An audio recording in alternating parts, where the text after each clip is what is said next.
Hello दोस्तों, आज हम लोग क्वेश्चन नंबर 728 से आगे चलेंगे।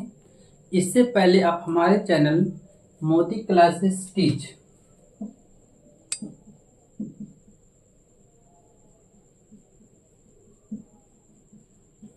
अगर आप हमारे चैनल पे न्यू हैं तो आप चैनल को सब्सक्राइब कर लीजिए और अपने दोस्तों के बीच भी आप शेयर कर दीजिए। चलिए आगे हम लोग क्वेश्चन पर चर्चा करते हैं कि क्वेश्चन नंबर 728 मंदन है। मंदन एक चैप्टर है जो कि आप लोग जान रहे हैं कि हम लोग इसको गति चैप्टर में पढ़े हैं। गति चैप्टर में ही पढ़े हैं त्वरण। तो त्वरण का जब मान ऋणात्मक आ जाए, निगेटिव आ जाए, उसी को हम लोग क्या कहेंगे? मंदन कहते हैं। तो हम लोग देख लेते हैं क्या क्या ऑप्शन में है। तो पहला रहा धनात्मक त्वरण, ये तो हो नहीं सकता है। चर त्वरण, ये भी कंफर्म नहीं है ही नहीं। अपरिवर्तनशील त्वरण, ये भी नहीं हो सकता है। तो आपको ऑप्शन नंबर 4 में दिया हुआ है ऋणात्मक त्वरण। तो ऋणात्मक त्वरण को ही हम लोग क्या कहते हैं? मंदन कहते हैं। ये सवाल आपका आरआरबी ग्रुप डी 1/10/2018 का मॉर्निंग शिफ्ट में पूछा गया था। आगे हम क्वेश्चन नंबर अब 729 पे चलते हैं। जब कोई वस्तु एक समान गति से गति कर रही है तो इसका त्वरण क्या होगा? इसका कहने का मीनिंग है एक समान गति, मैंने मान के चलिए स्पीड को फिक्स कर दीजिए। कोई गाड़ी है, उसको आप स्पीड फिक्स कर लीजिए कि 30 किलोमीटर प्रति घंटा ही चलेंगे, कहीं पर भी उसका चाल घटना नहीं चाहिए। तो उस स्थिति में क्या होगा कि आपका जो त्वरण का मान होगा, जब वस्तु का चाल ना घट रहा है ना बढ़ रहा है, तो उस समय जो त्वरण हो जाएगा आपका शून्य वैल्यू उसका देगा। ये आप ध्यान रखना। तो इसीलिए पहला ऑप्शन है आपका ऋणात्मक, नहीं हो सकता। दूसरा कह रहा है धनात्मक, नहीं हो सकता। तीसरा ऑप्शन आपको क्या टिक करना पड़ेगा? शून्य। जब एक समान वेग से चलती है तो उसमें जो त्वरण उत्पन्न होता है वो जीरो त्वरण उत्पन्न होता है। तो ये भी क्वेश्चन आपका आरआरबी ग्रुप डी 1/10/2018 का आफ्टरनून शिफ्ट में पूछा गया था। आगे बढ़ते हैं हम लोग।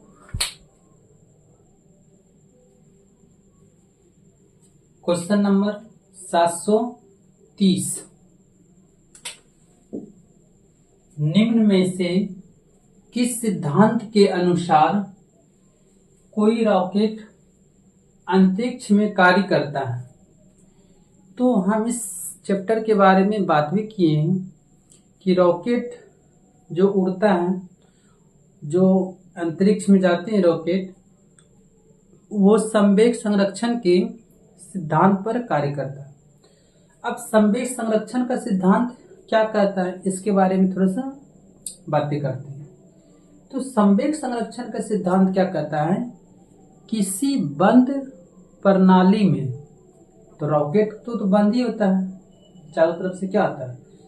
किसी बंद प्रणाली में संवेग का मान क्या होता है? संरक्षित होता है, यानी समान होता है, जब तक उस पर कोई बाहरी बल कार्य ना करे। तो हम लोग देख लेते कौन सा ऑप्शन सेटिस्फाई करेगा। तो पहला ही ऑप्शन है आपका संवेग संरक्षण का सिद्धांत, दूसरा द्रव्यमान संरक्षण का सिद्धांत, तीसरा ऊर्जा संरक्षण का सिद्धांत, चौथा गति संरक्षण का सिद्धांत।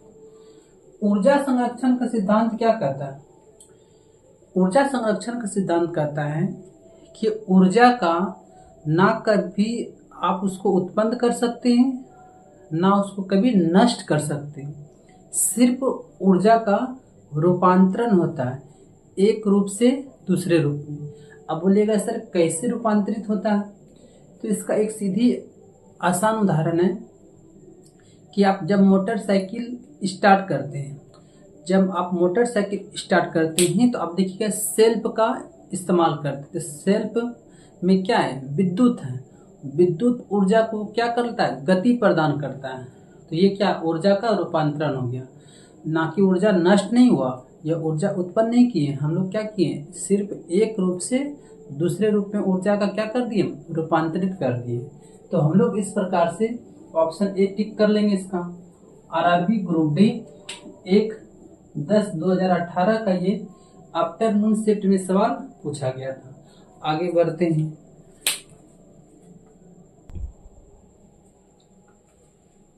क्वेश्चन नंबर 731, निम्नलिखित में से कौन सा स्थिति समय संबंध के लिए समीकरण है। तो सबसे पहले इस पॉइंट को आपको समझना पड़ेगा। यहां से देखिए हम लोग अंडरलाइन इसका कर रहे हैं, यही तो पॉइंट है। स्थिति के बारे में बता रहा है। तो स्थिति हम लोग किसको कहते हैं, स्थिति आप बोल सकते हैं एक प्रकार से दूरी है।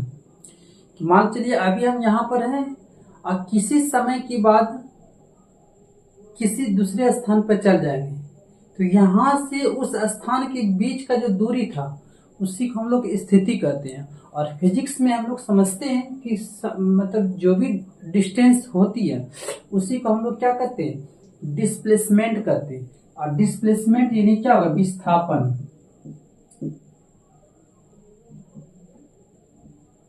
डिस्प्लेसमेंट का ही हम लोग क्या कहते हैं, विस्थापन कहते हैं। और विस्थापन को डिनोट किससे किया जाता है, एस से। इसका मतलब हमको पता चल जाएगा जिस इक्वेशन में एस रहेगा वही क्या दर्शाएगा, स्थिति और समय के समीकरण होंगे। तो देख लेते हैं, एस बराबर UT plus half A T square. अब देखिए एस यहाँ पर भी है, लेकिन एक पॉइंट जहाँ और ही पूछा गया समय, इसका मतलब एस और टी दोनों जरूरी है। तो कौन सा ऑप्शन में आपको दिख रहा है, ए में दिख रहा है, ना आपको इसमें दिख रहा है ना आपको इसमें दिख रहा है। इसमें टी है लेकिन एस नहीं, इसमें देखिए एस है तो टी नहीं है। इसका मतलब ये तीनों ऑप्शन क्या है, गलत है। तो हम लोग ऑप्शन नंबर एक टिक कर लेंगे। ये आरआरसी ग्रुप डी 1/10/2018 का इवनिंग शिफ्ट का ये सवाल पूछा गया था। आगे बढ़ते हैं।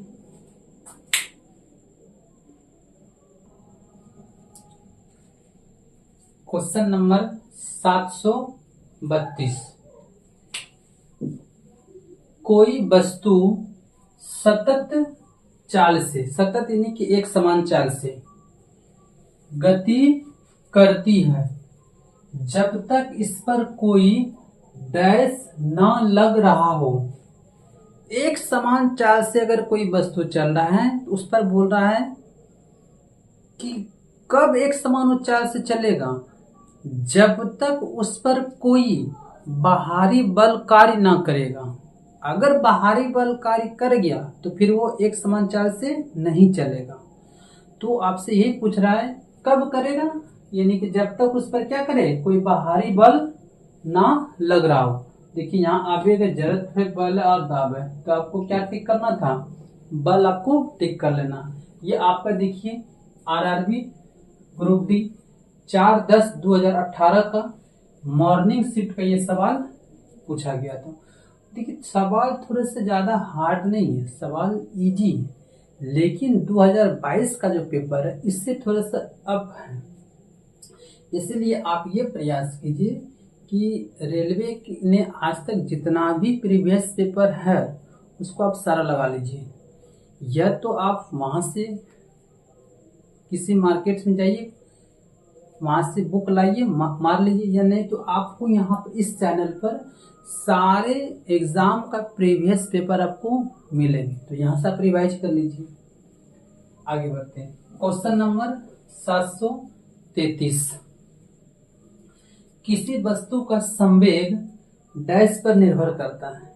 तो ये क्लास में आपको बहुत बार बताया गया कि हम लोग को पता है संवेग को डिनोट कर से पी से संवेग, पी बराबर क्या, एम इंटू वी। एम हो गया क्या, मास, अब भी क्या हो गया, वेलोसिटी। इसका मतलब हम लिख सकते हैं संवेग बराबर क्या हो गया, द्रव्यमान गुना वेग। तो संवेग तो अब दोनों पर निर्भर करेगा, मास पर भी और वेलोसिटी पर भी। पहला कारण वस्तु पर लगे बल, बल तो यहाँ है ही नहीं। दूसरा कारण वस्तु के द्रव्यमान, वस्तु के द्रव्यमान तो सही है, यहाँ कारण वस्तु के द्रव्यमान और वेग, तो ये ज्यादा सही है। क्योंकि दोनों पर निर्भर करेगा, एम और भी दोनों पर। तो इस प्रकार से ये आरआरबी ग्रुप डी 4/10/2018 का ये आफ्टरनून शिफ्ट का सवाल पूछा गया था। आगे बढ़ते हैं।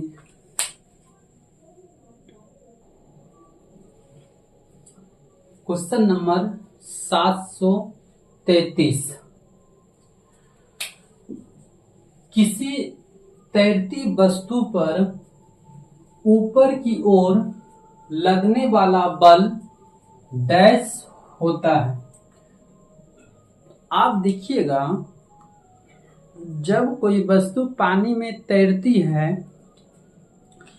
तो उसके जो ऊपर में बल है और पानी के द्वारा जो बल लग रहा है, जितना वस्तु का भार है उसके भार से बराबर लगेगा। अगर अधिक होगा तो वो पानी में डूब जाएगा। ये आपको ध्यान रखना। इसीलिए बोला भी जाता है कि अगर ज्यादा वेट वाला पानी में जाए या कम वेट वाला पानी में जाए, उससे कोई फर्क नहीं पड़ता। फर्क इस बात से पड़ता है कि अगर कोई वस्तु ऊपर में तैर रहा है, इसका मतलब है जितना वो पानी में प्रेशर डाल रहा है, यानी कि नीचे उसका जा रहा है, उतना ही पानी उसको क्या कर रहा है, ऊपर की ओर एक बल लगा रहे हैं। इसका मतलब दोनों बल क्या है, आपका इक्वल है, तभी वो वस्तु पानी पर तैरेगा, नहीं तो वो तैर ही नहीं सकता है। तो आप हम लोग कर सकते हैं, पहला कर रहा है शून्य, तो शून्य तो नहीं होगा, तब तो तैरेगा ही नहीं। दूसरा कर रहा है वस्तु के भार के बराबर, यानी कि अगर 10 केजी का वस्तु है, उसको पानी पे तैरना है, तो फिर 10 केजी के भार के बराबर पानी के द्वारा उसको बल ऊपर लगाएगा, तभी वो तैरेगा, नहीं तो नहीं तैरेगा। तो हम लोग ऑप्शन नंबर क्या टिक कर लेंगे, ऑप्शन नंबर आपका बी क्या हो जाएगा, सही हो जाएगा। वस्तु के भार से अधिक तब तो डूब जाएगा, वस्तु के भार से कम में तो तैरवे नहीं करेगा। तो ये आरआरबी ग्रुप डी 5/10/2018 का मॉर्निंग शिफ्ट का ये सवाल पूछा गया था। आगे बढ़ते हैं।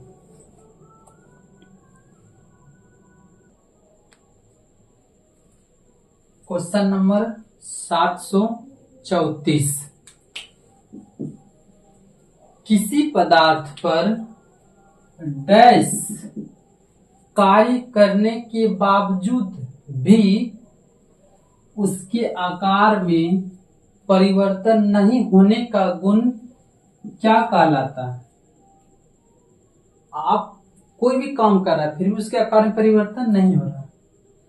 पहला ऑप्शन है बाह्य आयतन और दृढ़ता, दूसरा है बाह्य बल और आकार, तीसरा है बाह्य बल और दृढ़ता, चौथा है बाह्य क्षेत्रफल और दृढ़ता।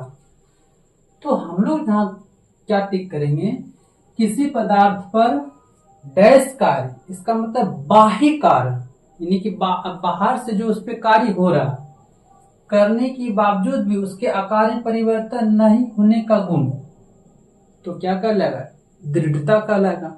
जब उसका आकार चेंज ही नहीं हुआ, इसका मतलब क्या, मजबूत है। तो हम लोग क्या टिक कर सकते हैं, बाह्य बल और दृढ़ता कहलाती है।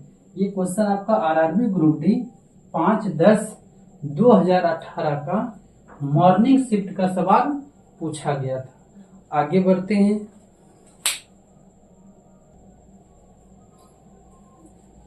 Question number 735।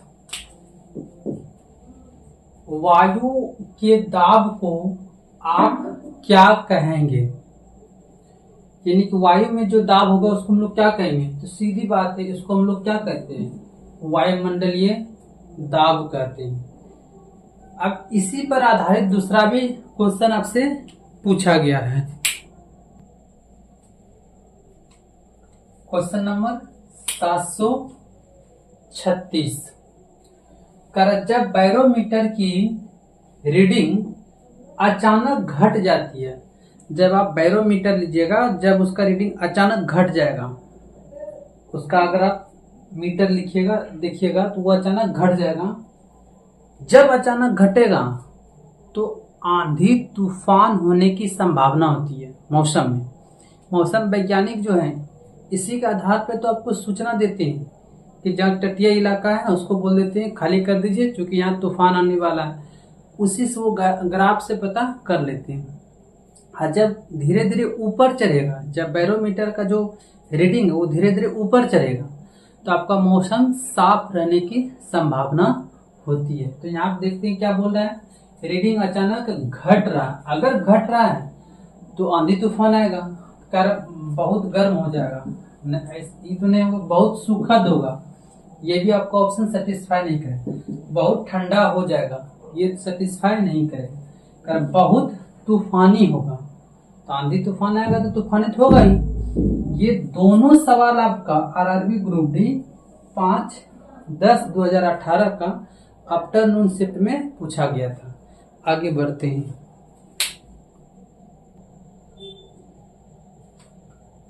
क्वेश्चन नंबर 537 और अच्छे सवाल भी है ये। डैश कार्य कहलाता है। कार्य हम लोग किसको कहते हैं, कार्य का सूत्र क्या था। अगर हमको कार्य का फॉर्मूला पता हो जाएगा तो हम लोग कार्य को डिफाइन करना इजी है। तो हम लोग एक पढ़े हैं, 9th क्लास में पढ़े हैं, 11th में, 12th में, सब में ही है। तो हम लोग पता है कि W बराबर हम लोग क्या लिखते थे वहां पर, W बराबर नहीं कि वर्क बराबर क्या होता है, FS cos थीटा। अब थीटा यहाँ पे क्या है, थीटा यहाँ पर आपका कोण है, एंगल है। तो अब देखिए यहां से हम लोग सारे ऑप्शन हम निकाल लेंगे। W बराबर क्या होगा, FS cos थीटा। F मतलब क्या आता है, यहाँ पर F जो दर्शा रहा है ये तो बल को दर्शा रहा है, यानी कि फोर्स को, और S किसको दर्शा रहा है, विस्थापन को। S विस्थापन को दर्शा रहा है, यहाँ पर लिख देते हैं विस्थापन। तो अब जैसे हम ये चीज लिखे आपको तुरंत पता हो जाना चाहिए, cos थीटा, थीटा कोण को दर्शा रहा है। अब इस पर निर्भर करता है कि W यानी कि वर्क निगेटिव है या पॉजिटिव। अब इस पर भी आप कैसे पता चलेगा, क्योंकि यहाँ पर गुरुत्वीय त्वरण के बारे में आपको पता चलना पड़ेगा, गुरुत्वाकर्षण बल किधर लग रहा है, तो वहां से आपको प्लस माइनस की बात हो जाएगा। तो यहाँ पे कह रहा है कि कार्य, तो हम लोग ऑप्शन नंबर क्या टिक कर लेंगे, एक बल गुना विस्थापन। ये आपका आरआरबी ग्रुप डी 8/10/2018 का आफ्टरनून शिफ्ट का सवाल पूछा गया था। आगे हम लोग चलते हैं क्वेश्चन नंबर 538 पर। यदि बल और प्रतिरोध के बीच डैश कोण बनता है तो परिमाण ऋणात्मक होगा। इसका हम लोग सॉल्यूशन किए हुए हैं। जब इसका एंगल 180 डिग्री बन जाएगा तो वो क्या हो जाएगा, परिमाण उसका ऋणात्मक दर्शाएगा। ये आप देखिए आरआरबी ग्रुप डी 9/10/2018 का ये मॉर्निंग शिफ्ट का सवाल पूछा गया था। आगे बढ़ते हैं।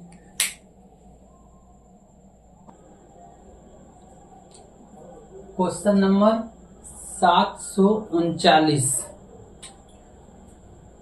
औसत गति और औसत वेग किसी पिंड की गति की व्याख्या करते हैं।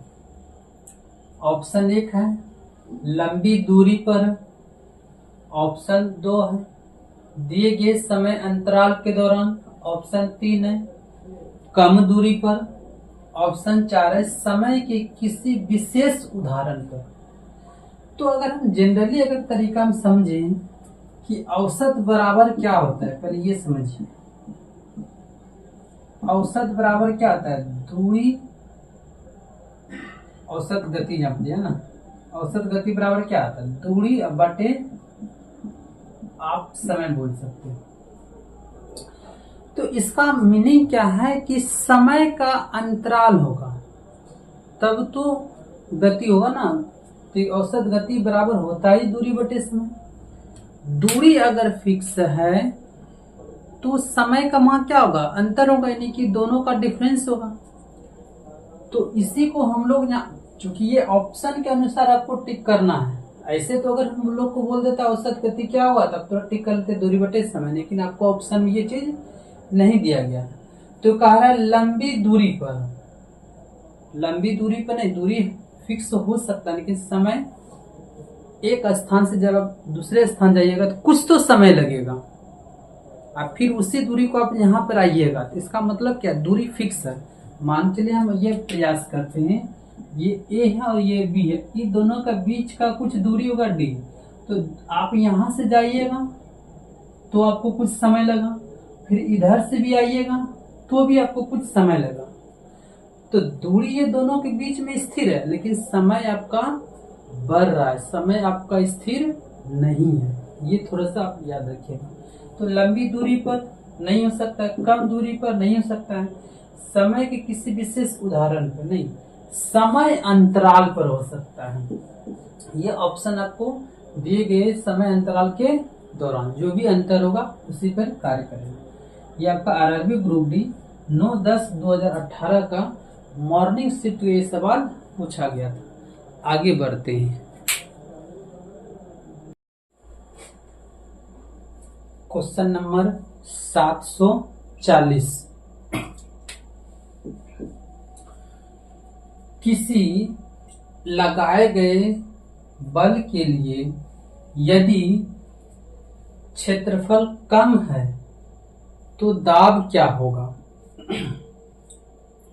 तो आप पहले यहाँ पे कह रहा है दाब, तो हम लोग पहले दाब बराबर फार्मूला लिख लेते हैं, क्या होता है, P बराबर क्या होता है, F बाय ए मतलब क्या हो गया, एरिया, और F क्या हो गया, फोर्स, बल। तो वही कह रहा है किसी लगाए गए बल के लिए यदि क्षेत्रफल कम है, इसका मतलब जो एरिया है अगर कम है तो प्रेशर क्या होगा, ज्यादा होगा सूत्र के अनुसार। क्यों होगा, क्यों, आप देखिए क्योंकि यहाँ पर P जो है क्षेत्रफल का व्युत्क्रमानुपाती है, अगर व्युत्क्रमानुपाती है तो एरिया का मान अगर घटेगा तो प्रेशर क्या होगा, बढ़ेगा, नहीं दाब क्या होगा, बढ़ेगा। वही अगर हम एरिया के मान को बढ़ाएंगे तो प्रेशर क्या होगा, घट जाएगा। ये सूत्र से ही आपको पता चल रहा है। तो अब जो कह रहा है आप देख लीजिए, कह रहे क्षेत्रफल कम है, इसका मतलब प्रेशर क्या है, ज्यादा होगा। तो आप क्वेश्चन मतलब कि ऑप्शन नंबर आप सी टिक कर लीजिए। ये पेपर में आया हुआ है आरआरबी ग्रुप डी 10/10/2018 का मॉर्निंग शिफ्ट का ये पेपर दिया गया है। आगे अब हम लोग चलते हैं क्वेश्चन नंबर 741 पर। किसी निश्चित दिशा में गतिमान वस्तु की गति के लिए वैज्ञानिक शब्द क्या है।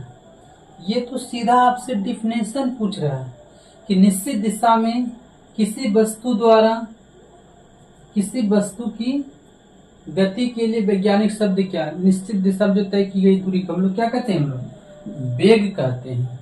इसको हम लोग क्या कहते हैं, वेलोसिटी, वेग।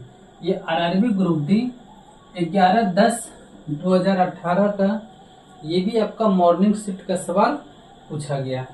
आगे बढ़ते हैं।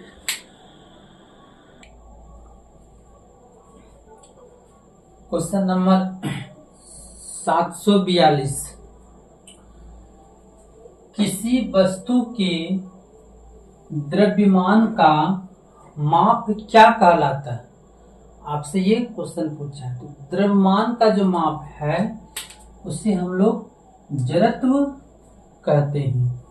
ये आपका आरआरबी ग्रुप डी 11/10/2018 का आफ्टरनून शिफ्ट में सवाल पूछा गया था। आगे बढ़ते हैं क्वेश्चन नंबर 743 पर। प्रणोद प्रति इकाई क्षेत्रफल को क्या कहा जाता है। तो कल भी हम इसके बारे में जिक्र किए थे। अगर क्षेत्रफल दिया है तो दाब कहलाएगा, अगर प्रति इकाई आयतन दिया है तो इसका मतलब क्या, घनत्व कहलाएगा। तो यहाँ पर क्षेत्रफल दिया है तो हम लोग किसको टिक कर लेंगे, दाब को टिक कर लेंगे। ये आरआरबी ग्रुप डी 11/10/2018 का इवनिंग शिफ्ट का ये सवाल पूछा गया था। आगे बढ़ते हैं।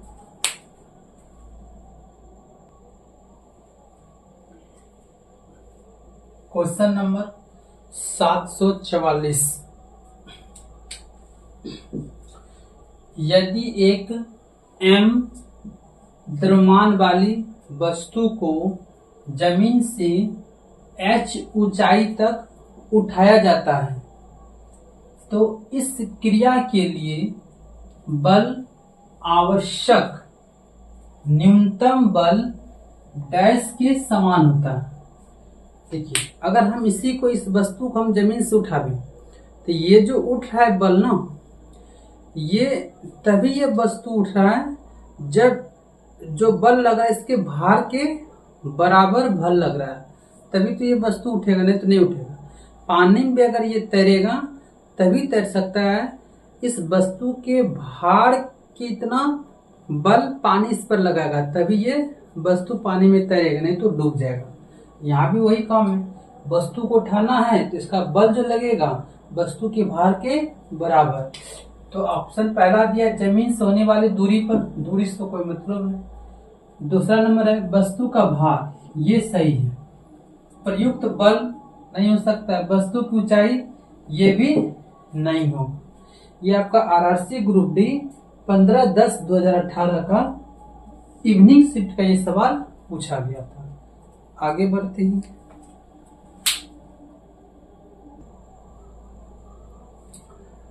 Question number 745। किसी तल के लंबवत कार्य करने वाला बल क्या कहलाता है? ये डिफिनेशन ही है, तो इसको हम लोग प्रणोद कहते हैं। प्रणोद, जिसको हम लोग थ्रस्ट भी कहते हैं।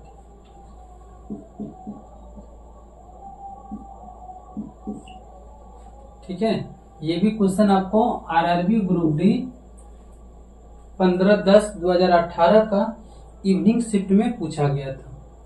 आगे बढ़ते हैं क्वेश्चन नंबर 746 पर। निम्नलिखित में से किसके मध्य जड़त्व का मान अधिकतम होगा? तो जड़त्व का जो मान सबसे ज्यादा अधिकतम किसमें होगा? एक तो जिसका ज्यादा रफ्तार होगा और जिसका ज्यादा आप बोल सकते हैं कि द्रव्यमान होगा, वेट होगा, उसका भी ज्यादा होगा। अब देखिए यहाँ कर एक ही आकार के रबर बॉल और पत्थर के बीच, रबर बॉल और पत्थर के बीच, पत्थर तो ज्यादा वेट जरूर है लेकिन बॉल का वेट उतना नहीं है, गति भी नहीं है। जड़त्व तो गति का भी उदाहरण है ना, तो पत्थर तो स्थिर है तो गति तो हो नहीं सकता है। स्कूटर और बस ये हो सकता है लेकिन आपको सबसे मैक्सिमम बताना है। आगे बढ़ते 10 रुपये सिक्के और 5 रुपये सिक्के के बीच, ये तो नहीं होगा। इसमें भी होगा लेकिन इस ऑप्शन मतलब इस क्वेश्चन के अनुसार ये आंसर नहीं हो सकता, क्योंकि 10 रुपए का सिक्का कितना हो उसका द्रव्यमान होगा, बहुत कम होगा। आगे बढ़ते हैं रेलगाड़ी और हवाई जहाज। ये परफेक्ट आंसर है, क्योंकि अब रेलगाड़ी देखिए रफ्तार भी ज्यादा होता है और हवाई जहाज का भी क्या आता है, रफ्तार ज्यादा आता है, गति ज्यादा होगा। तो अगर गति ज्यादा होगा तो इसका मतलब जड़त्व भी माप क्या होगा, ज्यादा काम करेगा, ज्यादा होगा। ये आरआरबी ग्रुप डी 16/10/2018 का मॉर्निंग शिफ्ट का ये सवाल था। तो आज हम लोग क्वेश्चन नंबर 746 तक इस वीडियो में कवर कर चुके हैं। धन्यवाद।